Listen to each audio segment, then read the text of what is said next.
Okay, sorry about that. All right, perfect.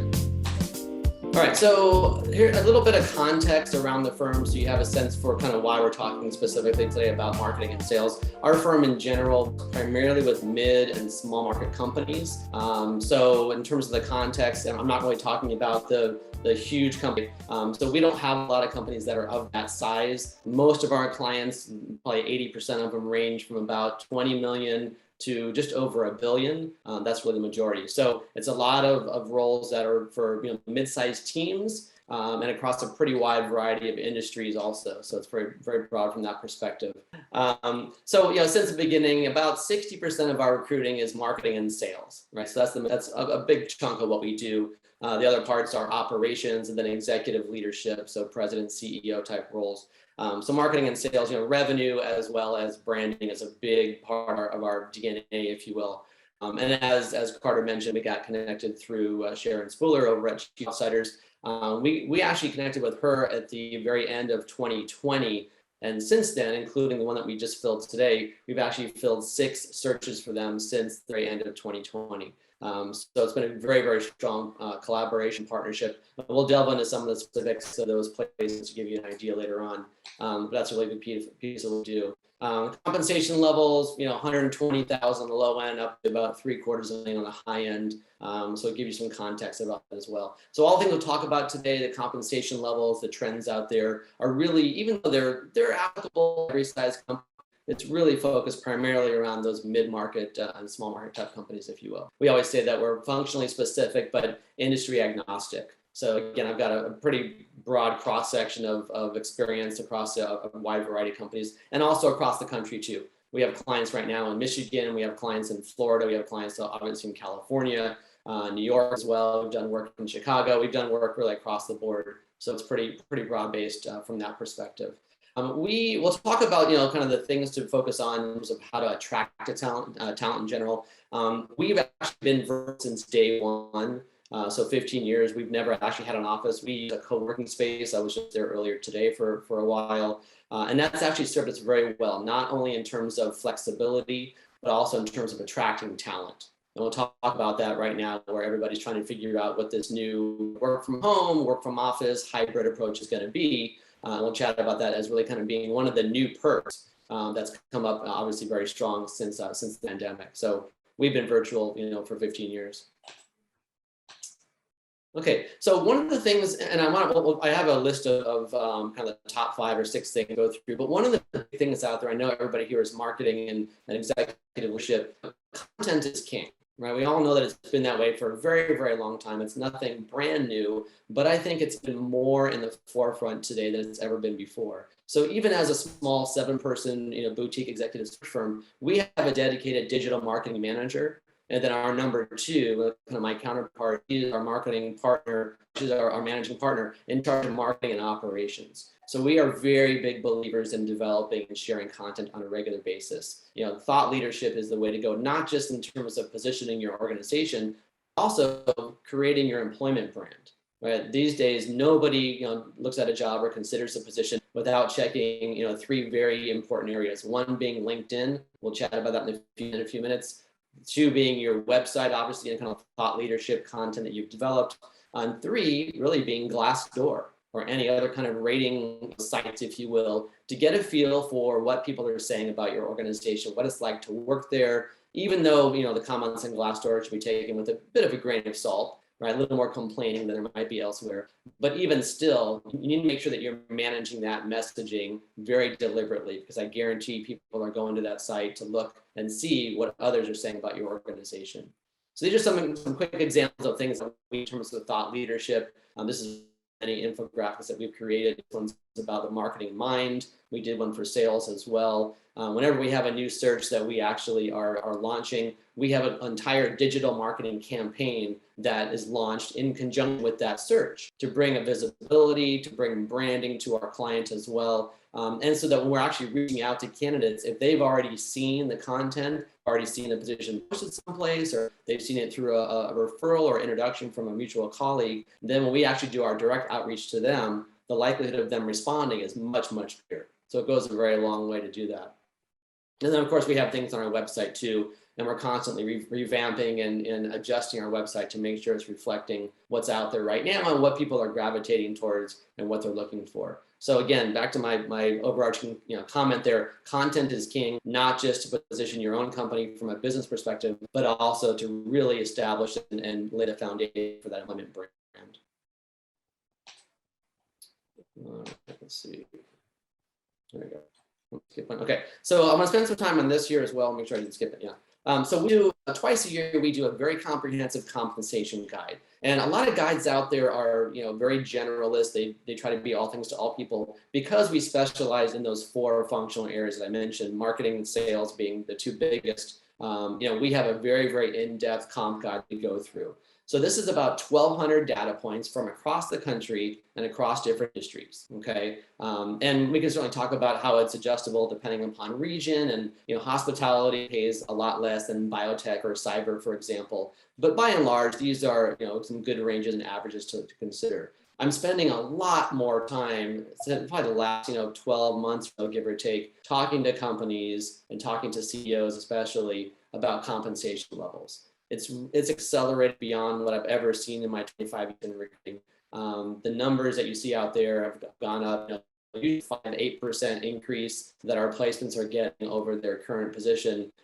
Nowadays, it's more like 20 to 30% for a host of different reasons. It's a supply-demand issue. It's the fact that employees right now are in the driver's seat, and we'll chat about what that means in a couple of minutes here. But compensation levels have gone through the roof. One of the things that we're talking with a lot of clients about is that they need to kind of level set. We'll have folks that are looking to hire, a marketing manager, or let's say an enterprise sales development rep at a higher level of experience, and they already have 1 or 2 of those folks on board. And when I give them the compensation range of what they're going to have to pay this person that they bring on board, they'll say, well, Ken, I already have 2 of those folks on board right now, and I'm paying them 20% less than what you're telling me I need to pay for a new person. And we can't really have that disparity. We can't have that internal equity issue. And I'll say, well, I understand and I feel for you as an employer, but hey, this is what the market is. And B, you're probably underpaying your people. And if you're not careful, you're going to lose some people, right? It's never, or it's very rarely about just compensation. People rarely, change jobs just for that sake, but it's one of the top 3 factors. It's all about, what is your manager like? What is that engagement like? Are you being acknowledged in the work that you're doing? Is the culture aligned with you? Do you feel like you really fit in? And then compensation is also in that top 3 as well. So I don't know if these numbers are what you may expect, what you see out there or not. We can talk about that during our Q&A, but we just published this last month. This is all very real-time data. We'll also do an update on it in June, July, but this is very real-time and very accurate. Okay.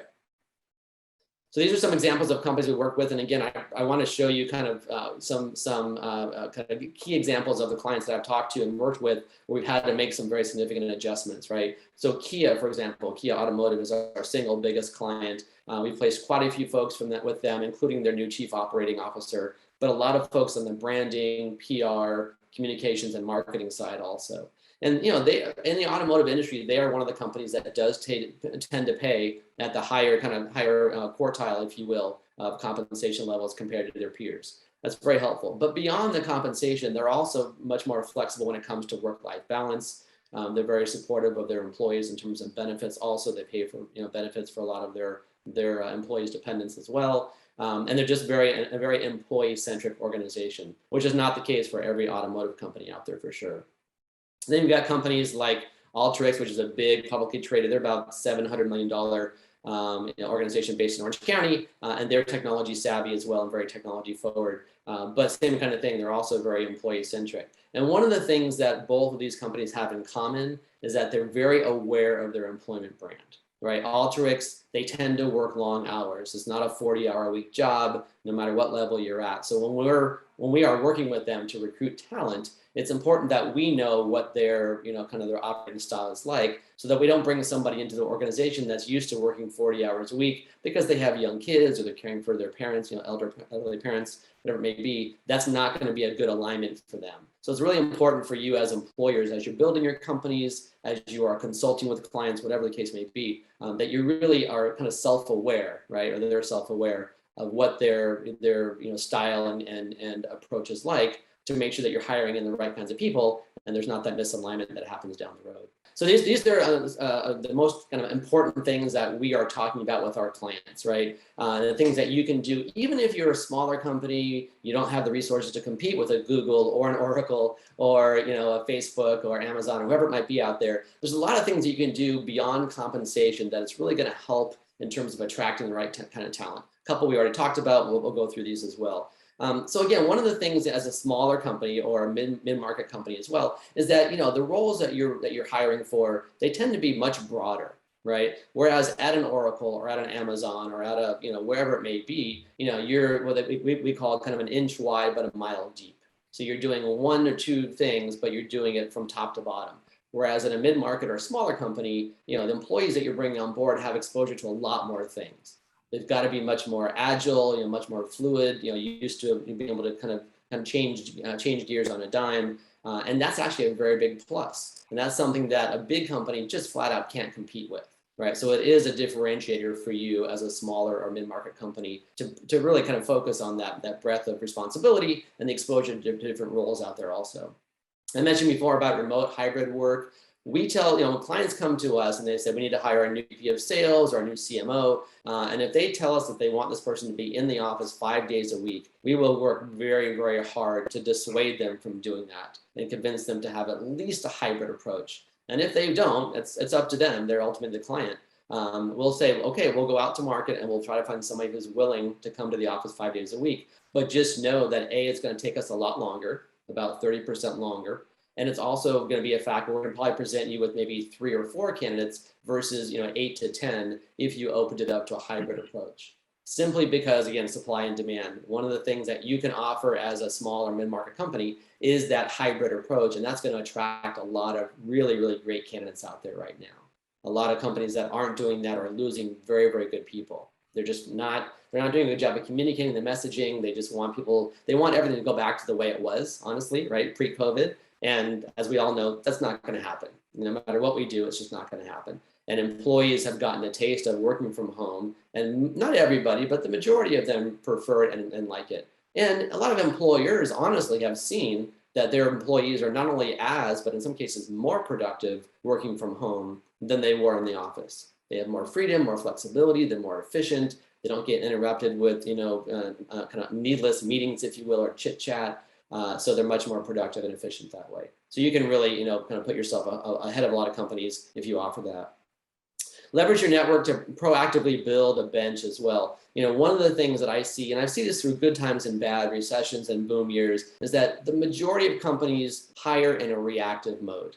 Right? We just lost somebody, we got to replace them. Let's dig out that old job description. Let's try to find somebody new. Or, hey, we just realized that we got to kind of pivot or change direction with this new product line. We got to hire somebody new. And very few companies do a good job of building a bench, right? Building a bench is the best possible way to hire great talent when you need it, so that you're in constant communication with people that you would love to hire once you find the right role, once the right role opens up. Doesn't mean you have to interview 10 people every week just for the sake of having a bench, but it does mean that you should keep that line of communication going, especially with the folks out there that are superstars, or they're working for really, really impressive organizations that you would love to recruit from. So keep that mindset of always having that kind of trying to build that bench, keep that talent network, if you will, up and running. You'll be very happy that you did that once you do have to go into mode of hiring quickly. So that's really important.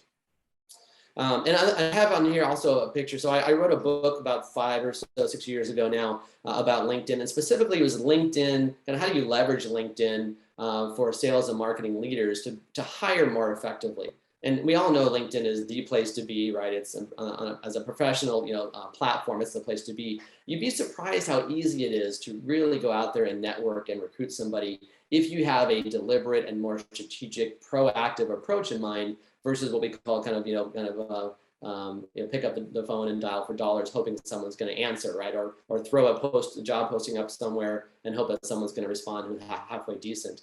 So instead, if you are able to build a network in LinkedIn and keep that bench going, keep that activity going, you're going to be much, much more productive if you do that.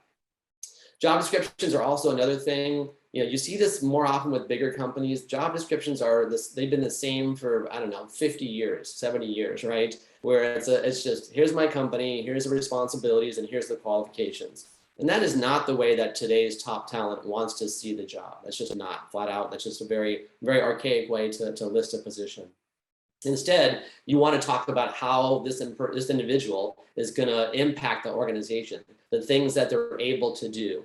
We have things like, so we do in our job descriptions that we write for our clients, we've done away with responsibilities, and instead it literally says on there, in this role, you will be able to, and then we have a list of things that are more impactful, that are more engaging, that are more broad-based, that are less tactical, if you will, depending upon the role, obviously, but show that prospective employee, how they're going to make an impact in the organization.